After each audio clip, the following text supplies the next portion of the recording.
Hello, fourth graders. This week we'll be working on our fourth and final choice option for your state project board. So I want to remind you of a few things before you go off and get to work. The first is this Google Doc. I joked with my students in class that this title of this doc will be drilled in you so much that it'll be in your dreams, hopefully not your nightmares, but it's called State Project Board Choices 2021. And you can access it anytime by searching that State Project Board Choices 2021 in your Google Drive. Now, it has a lot of fun stuff at the top that we'll be getting to soon, but for now, we've been working on your four choices. Right, so you got to pick ones that you wanted to do, and it tells you the steps to follow for each choice you make. And then do not forget that down here is the templates and tips for the choices. So whatever choice you're doing, if it's a biography, if it's a must-see list, if it's a drawing, your first step is going to be to go find the bullet point about that and read any examples, templates, all of that stuff. And remember, with the templates in here, you have the option always, instead of using the template, to just make your own Google Doc, but you must make sure your work is detailed. And we found that often that having the template can help guide you in that. Okay, so that's the one doc to draw your attention to. Now, for a lot of these, you need to do research and you need to make sure it's from a credible source.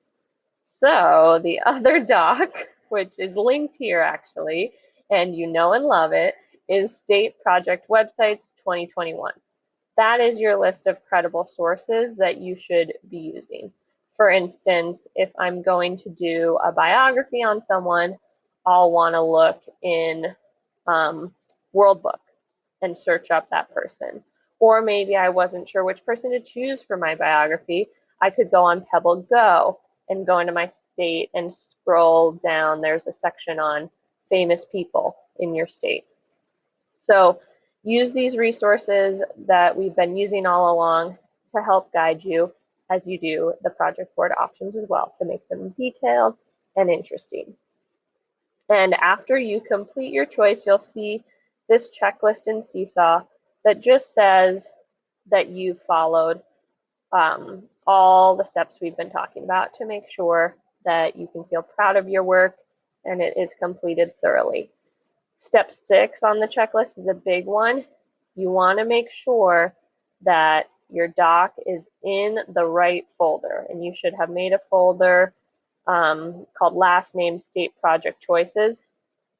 So just as a reminder for how to move docs into the folder, you're going to go to, for instance, if I'm in this doc and I want to put it in my State Project Choices folder, you click on this mini folder icon up here, and that'll tell you where it's located now, and then you can move it along wherever you want. So yours would probably be in my drive. Again, my folders look different than yours, but you just click the arrow to get it to the folder you want, then click move here once it is. I'm going to close. I don't want to move this doc. It's where it's supposed to be. But for you, any doc you create, put it in your last name State Project Choices folder and share it with your teacher so that we can see your beautiful work. Those are my big reminders for everybody. And now I'm going to go into more detail about how to make the must-see list. So if you decided not to choose the must-see list as one of your four, you can stop the video here and get to work on something else. If you are doing the must-see list, please keep watching to learn more.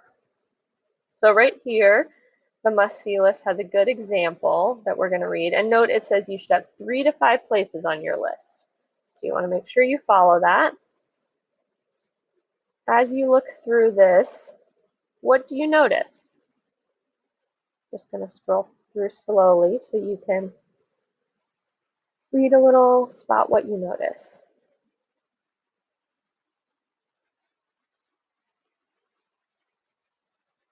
You might see that it has a combination of text and pictures.